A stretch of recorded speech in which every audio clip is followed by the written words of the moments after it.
ಜನ ಕಲ್ಯಾಣಕ್ಕಾಗಿ ಶತ್ರು ನಿವಾರಣಾ ಮಹಾಯಾಗ ಅಂತ ಮಾಡಿಸ್ತಾ ಇದ್ದಾರೆ. ನನ್ನ ಹೆಸರು ಶಿವಕುಮಾರ್ ಅಂತ ಸರ್.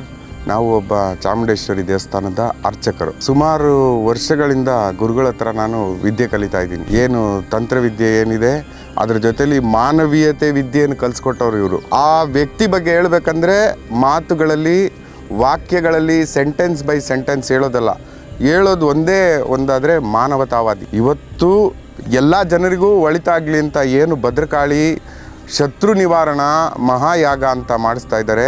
ಜನ ಕಲ್ಯಾಣಕ್ಕಾಗಿ ಎಲ್ಲರೂ ಚೆನ್ನಾಗಿರಬೇಕು ಅನ್ನೋ ಒಂದೇ ಒಂದು ಉದ್ದೇಶದಿಂದ ಮಾಡ್ತಾ ಇರೋಂಥ ಒಂದು ಯಾಗ. ತಪಸ್ಸುಗಳು ಮಾಡಿ ಅವ್ರು ಈ ಯಾಗ ಮಾಡಬೇಕು, ಅವರು ಸಾಧನೆಗಳನ್ನು ಮಾಡಿ ಈ ಯಾಗ ಮಾಡಬೇಕು.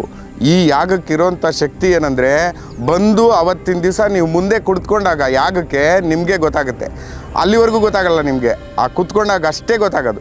ಶಕ್ತಿ ಅನುಭವ ಆಗಬೇಕಂದ್ರೆ ಮುಟ್ಟಬೇಕು. ನಿಮಗೆ ಯಾಗದ ಅನುಭವ ಆಗಬೇಕು ಅಂದರೆ ಬರಬೇಕು, ಕುಳಿತುಕೊಬೇಕು, ಅವ್ರು ಹೇಳಿ ಸಂಕಲ್ಪ ಮಾಡಬೇಕು. ಆ ಕ್ಷಣದಲ್ಲಿ ನಿಮಗೆ ಆ ಶಕ್ತಿ ಅನುಭವನ ತೋರಿಸುವಂಥ ಒಂದು ಮಹಾನ್ ವ್ಯಕ್ತಿ ಅಂದರೆ ನಮ್ಮ ಸುಭಾಷ್ ಆಚಾರ್ಯ ಗುರುಗಳು. ಇದ್ರ ಬಗ್ಗೆ ಇನ್ನೇನೇ ಹೇಳಬೇಕು ಅಂತಂದರೂ ನಾನು ಚಿಕ್ಕವನಾಗ್ತೀನಿ. ಯಾಕಂದರೆ ದೊಡ್ಡ ಮನುಷ್ಯರ ಬಗ್ಗೆ ಮಾತಾಡಬೇಕು ಅಂದಾಗ ದೊಡ್ಡ ವ್ಯಕ್ತಿತ್ವ ಇರಬೇಕು. ನಾವು ಅವರು ಶಿಷ್ಯಂದ್ರಾಗಿರೋದ್ರಿಂದ ಇಷ್ಟು ಮಾತಾಡಿ ನನ್ನ ಮಾತು ಮುಗಿಸ್ತಾ ಇದ್ದೀನಿ. ಎಲ್ಲರಿಗೂ ಭದ್ರಕಾಳಿ ಅಮ್ಮ ಒಳ್ಳೇದು ಮಾಡಿ.